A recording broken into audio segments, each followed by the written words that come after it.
আপনার বাবার নাম্বারটা আমাকে দিতে দেন তো, তাদেরকে একটা ফোন দিতে হবে, ফোন দিলে সবকিছু ঠিক হয়ে যাবে। দেন। আমার বাবা মা নাই, যা বলার আমাকে বলতে হবে। আর আমার পিছনে পিছনে কেন ঘুরেন, আমাকে কেন জানান? তোমার পিছনে দাদা ছাড়া তো আসলে কিছু করার নেই। দেখার পর থেকে না ঝামেলা হয়ে গেছে, বুঝছো? কি করবো আমি বলছো? এখন পড়ালেখা করবো তো, কিছু মনে করবেন না। সরি, আপনাকে বের করে দিতে হবে। Get out, get out, get out, get out. Surprise দিলাম, খুশি হলে তো? বলো বলো বলো। কিসের সারপ্রাইজ? আমি তোমার জন্য পুরোটা ক্যাফে বুক করছি, অফিসিয়ালি ভালোবাসা কথা বলা। তুমি তো বই থেকে কখন তোমার মুখ তুলবে না, তাই আমি ভাই, কি আবল তাবল কথা বলতেছো তুমি? কিছুই বুঝতেছি না। আবল তাবল কথাগুলো বলি নাই, মানে বলবো। আমি তো মানে ভরসা, আমাকে প্লিজ ভালোবাসো। আগামীকাল বিকেল 5টায় ঠিক এই জায়গাতেই আমি আসবো। কে? এইটা কি নর্মালের কথা বলে যারা পাগল? হ্যালো, বসেন। আমি জানি না আপনি টেলিভিশন দেখেন কিনা। অভিনেত্রী মিহি তোমাকে ছোটবার বুঝছিলাম না। হ্যালো, কিন্তু আমাকে সব বলেছে আপনাকে নিয়ে। আপনি এরকম পাগলামি প্রতিদিনই করেন, তাই না? কিন্তু স্বামীর মুখে আমি সব শুনে না ভেবে নিয়েছিলাম আপনি বোধহয় কোনো কলেজ গার্ল না। আপনি কিন্তু বেশ বড়, তাহলে এমন ছেলে মানুষ কেন করেন আপনি? কে? আমি বলছি 4 বছর আমরা এঙ্গেজড।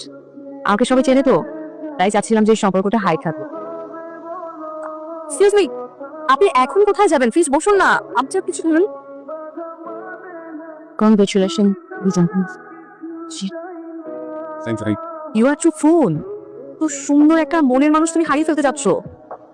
ও পড়া কি আছে? আমি চাই আমি কি প্রবলেম আমার বলো তো? তেমন একটা সঙ্গে বলো, শাড়ি তো বুঝতে পারি না, সুন্দর করছি, ব্যালেন্স কি কেন? আমার তো মাথার ব্যালেন্স। তাহলে একটা প্রশ্ন করতো, তুমি তোমার গার্লফ্রেন্ডকে কেন ভালোবাসো, আমাকে কেন বাসো না? তোমার গার্লফ্রেন্ড তোমাকে পাবে এবং বাজি ধরে বলতে চাইবে আমি তোমাকে না পেয়েও যতটা ভালোবাসি ততটা ভালোবাসবে না তোমাকে।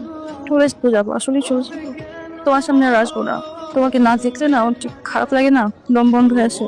ঠিক আছে, কি হবে ঠিক হবে জানি না, আমি আসবো না তোমাকে বিরক্ত করতে। হয়তো নিঃশ্বাস নিবো, বেঁচে থাকলে কিনা আমি জানি না।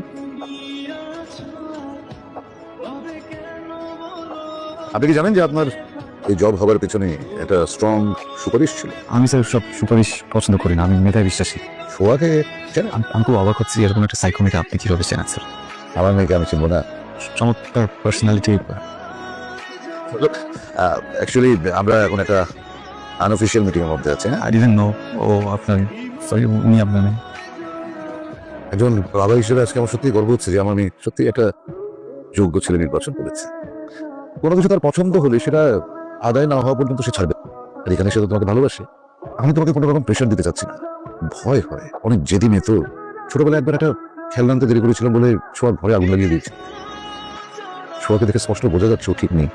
স্যার আমি সরি স্যার, এসব মানে কি? কিছু মানে দিয়ে তুমি কি করবা? যাও, রোগাফুলের কাছে যাও, জানে তুমি যেখানে আসতো শেষ কাজ মুরগি খুলে। আরে! সব কিছু একটা লিমিট থাকে। আমি বাঁচি মরে তাতে তোমার কি যায় আছে? যেই মানুষটার জন্য তোমার দম আটকায় যায়, যার জন্য মরেও যেতে রাজি, ওই মানুষটার কথা বুঝলাম, তো বুঝলাম না। আমি যাকে ভালোবাসি তার মুখের কথাই বিশ্বাস করি। এটা কি বলে জানো? অন্ধবিশ্বাস। অন্ধবিশ্বাস কারা করে জানো? বোকারা।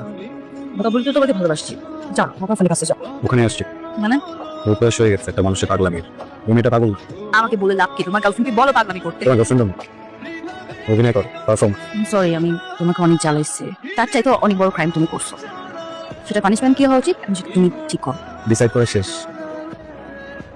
60,000 টাকা বেতন দিয়ে করবো। অনেক ভালোবাসি।